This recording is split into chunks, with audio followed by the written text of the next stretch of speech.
Green ഫാബിൻ്റെ journey ഞാൻ പറഞ്ഞത്രയും സിമ്പിളൊന്നും ആയിരുന്നില്ല കേട്ടോ. മാർച്ചിൽ നമ്മൾ ചെറിയ ഓയിൽ മിൽ എന്നൊക്കെ വിചാരിച്ചിരുന്നുവെങ്കിലും പിന്നീട് പല ഐഡിയാസ് വന്ന് ഇതൊരു ബ്രാൻഡായിട്ട് തന്നെ ഇറക്കാം എന്ന് തീരുമാനിക്കുകയായിരുന്നു. ബ്രാൻഡാകുമ്പോൾ മാക്സിമം പ്രൊഡക്ട്സ് നിങ്ങളിലേക്ക് എത്തിക്കണമല്ലോ. എനിക്ക് ഒറ്റ നിർബന്ധം ഉണ്ടായിരുന്നുള്ളൂ, എന്ത് പ്രൊഡക്റ്റ് ആണെങ്കിലും അതിൻ്റെ 100% പ്യൂരിറ്റിയിലാവണം നിങ്ങളിലേക്ക് എത്തേണ്ടത്. ഇതിനെന്നെ സഹായിച്ചത് ഫാമിലി മാത്രമല്ല കേട്ടോ, എൻ്റെ ഫ്രണ്ട്സും കട്ട സപ്പോർട്ടായിരുന്നു. റോ മെറ്റീരിയൽസിൻ്റെ ഇൻഫർമേഷൻ കളക്ട് ചെയ്യാനും ലോഗോ ആൻഡ് ലേബിൾ ഡിസൈനിങ്ങിലും ഒക്കെ അവരാണ് എന്നെ ഹെൽപ്പ് ചെയ്തത്. അതുകൊണ്ടൊക്കെയാണ് യു എയിൽ ഇരുന്നുകൊണ്ട് ഈ ബിസിനസ് സ്റ്റാർട്ട് ചെയ്യാൻ എനിക്ക് പോസിബിൾ ആയതും.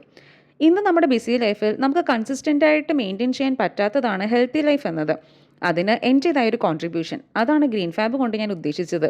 പിന്നെ ഇന്നലെ എനിക്ക് വന്നൊരു കമൻറ്റാണ്, ഗ്രീൻ ഫാബിൽ ഫാബ് ഫാബ്രിക് അല്ലേ, എങ്കിൽ ഇറ്റ്സ് നോട്ട് നാച്ചുറൽ എന്ന്. ഫാബ്രിക് അല്ല കേട്ടോ, fab means fabulous, green is fabulous, so it's natural and pure. അപ്പോൾ നാളെയാണ് നമ്മുടെ ഇനാഗ്രേഷൻ ഡേ. ഇനാഗ്രേഷൻ വീഡിയോസുമായിട്ട് ഞാൻ നാളെ വരാം. So please follow me for more updates.